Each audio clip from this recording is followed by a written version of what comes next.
भाई साहब, ये आपका कार्यकाल का समय अभी बाकी है, उससे पहले आपने चैम्बर छोड़ दिया, गाड़ी छोड़ दी, क्या बात हो गई? नहीं, ऐसी कोई बात नहीं है।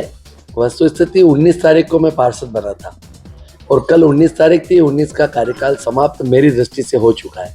अब सरकार अगर कोई कार्यकाल बढ़ाती है तो एक अलग बात है। सरकार ने कार्यकाल कोई बढ़ाया नहीं है और 19 तारीख को पार्षद का कार्यकाल समाप्त हो गया, तो एक आम नागरिक ने आज मैं आया हूँ यहाँ पर। कोई दिक्कत नहीं। पूरी जिनका समाप्त हो गया, सारे पार्षदों का समाप्त वो उनका व्यक्तिगत रूप से सोचना है। मेरा ऐसा सोचना है कि कल 19 तारीख जब मैं पार्षद बना तो मेरा कार्यकाल कल समाप्त हो चुका है। खत्म नहीं हो रही है? नहीं, नाराजगी कोई ऐसी कोई बात ही नहीं है। मेरी कोई नाराजगी थी भी नहीं और अभी भी वर्तमान में नहीं है। महापौर जी ने कहा कि भारत जी नगर निगम चलना है तो उनके साथ में यहाँ पर आ गया। कोई ऐसी कोई कार्यक्रम में नहीं पता था एलिवेटेड रोड में? वो मेरा पारिवारिक कोई कार्यक्रम था, इसकी वजह से नहीं आया था। एलिवेटेड रोड को लेकर आपका एलिवेटेड रोड के विषय में मेरे को कुछ ज्यादा कहना नहीं है। मैं जितना कह चुका हूँ वो मैं कह चुका हूँ। मैं पुनः आपके चैनल के माध्यम से एक लाइन में क्लियर कर देता हूँ, एलिवेटेड का मेरा विरोध नहीं है। जो एलिवेटेड रोड की ड्राइंग है उसमें अभी भी संशोधन की बहुत सारी गुंजाइश है। चर्चा करें और उसके पश्चात एलिवेटेड रोड बनाए तो व्यापारियों के हित में रहेगा, उदयपुर की जनता के हित में रहेगा। ऐसा मेरा व्यक्तिगत रूप से पहले भी कहना था और अभी भी यही बात कह रहा हूँ। अगर मुखिया के नाते आपको लगता है ज्यादा नुकसान हो जाएगा? बिल्कुल स्वाभाविक तौर से अपन जहां पर भी फ्लाईओवर एलिवेटेड देखते हैं नीचे व्यापार बाधित होता है, कोई बात नहीं। उसमें मेरी शॉप भी हो सकती है। लोगों के मन में ये कि भारत की शॉप के लिए कर रहा है, ऐसा नहीं है। मेरा व्यक्तिगत रूप से ये कहना है कि उदयपुर की जनता नीचे 15 फीट 12 फीट के रोड पर कैसे जाएगी, इसलिए वो विरोध नहीं है। उस ड्राइंग में परिवर्तन आज भी वर्तमान में उसमें गुंजाइश है। रेलवे स्टेशन के फर्स्ट फाटक से चढ़ा है जिससे कि एक कच्ची बस्ती है वो ठक जाए।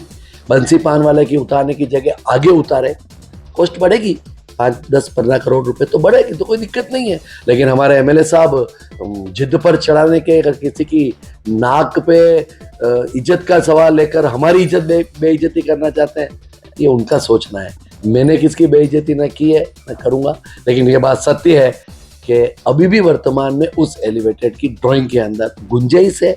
उस पर अधिकारियों को विचार करना चाहिए, कटारिया साहब को विचार करना चाहिए, कलेक्टर साहब को विचार करना चाहिए, महापौर जी को विचार करना चाहिए।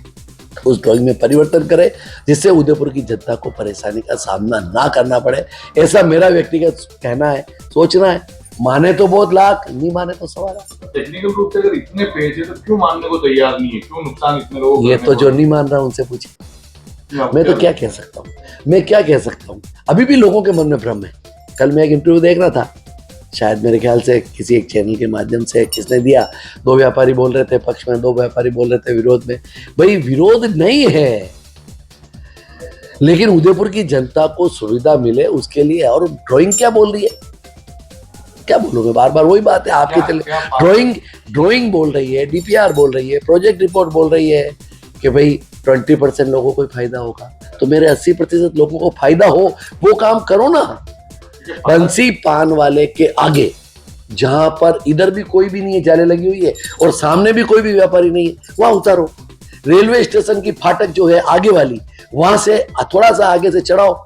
उसके चढ़ने से क्या होगा, उसके चढ़ने से ये होगा कि पूरी कच्ची बस्ती ढक जाएगी दीवार से, किसी को नुकसान नहीं होगा। कुछ सुधार है उस पर करो। और एक बात, तीसरी बात, 90 डिग्री के कर्व की जहां तक बात है, 90 डिग्री के कर्व जहां पर आ रहे हैं, 5-25 करोड़ रुपए ज्यादा लगेंगे ना।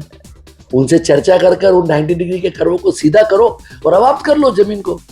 उसमें अगर मेरा शॉप भी आती है या आपकी भी आती है तो आती है। अगर उसको डीएलसी से पैसे दे देंगे तो कौन मना करेगा। मैं 4 बार पार्षद रहा, विकास की दृष्टि से पार्षद रहा, मैं बाधक बन सकता हूँ शहर में। अब लोग अननेसेसरी उसका मतलब पारस का कोई ईगो है, पारसी होटल है। अरे पारसी होटल तो है यार, हमारे अकेला ही होटल तो नहीं है मेरे भाई, दुनिया भर की शॉप है ना। अच्छा आप देखो साहब, प्रताप नगर की क्या स्थिति, सेवाश्रम की क्या स्थिति,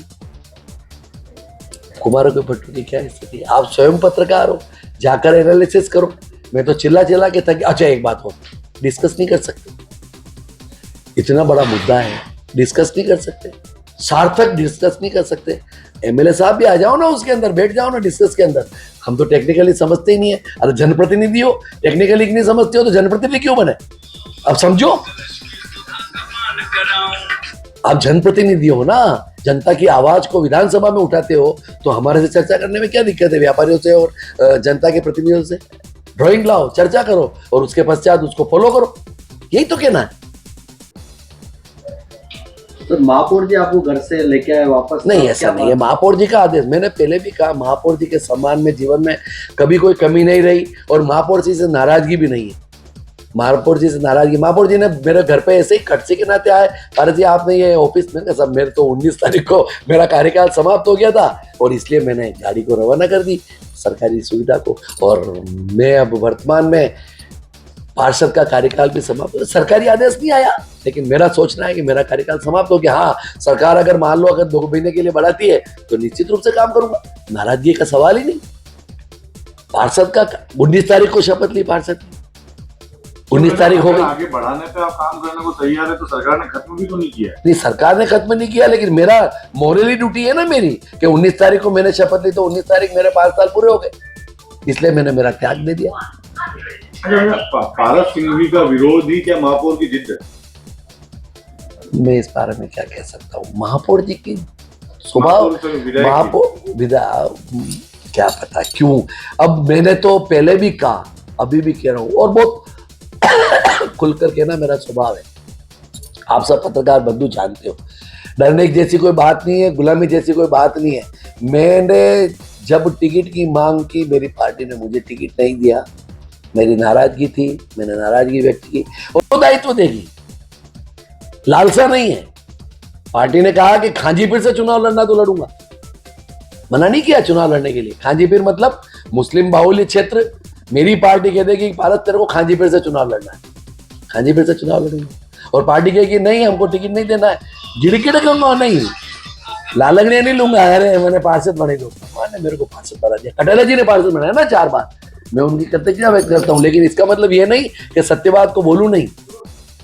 आप जिम्मेदार व्यक्ति थे उस समय, तो आपने मेरे को पार्षद बनाया, आपका आभार, धन्यवाद, जीवन के अंतिम क्षण तक आपका आभार रहेगा इस मामले में। लेकिन जो सत्य बात है उसके लिए तो बात को रखूंगा, ये मैंने कतई नहीं कहा कि चुनाव नहीं लड़ूंगा, लेकिन गिड़गिड़ का होनी, जैसे ये पार्षद बंधु होते ना, और उन्होंने टिकट दे दो, अरे हो गया, खूब हो गया, 4 बार का पार्षद, 3 बार का ट्रस्टी जी, ईमान। और फिर कहता हूं मैं, अंशु जी, जीवन में 1 रुपए का कोई आरोप लगा दे,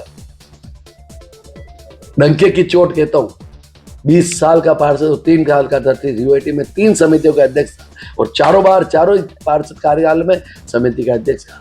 1 रुपए का आरोप कोई सिद्ध कर दे, लगा दे, 5 रुपए का स्वार्थ नहीं है। चाय भी यहाँ की पीनी है, चाय भी मैंने मशीन मेरे पैसों से लगवाई है, जो कल मैं मेरे घर पर ले गया हूँ।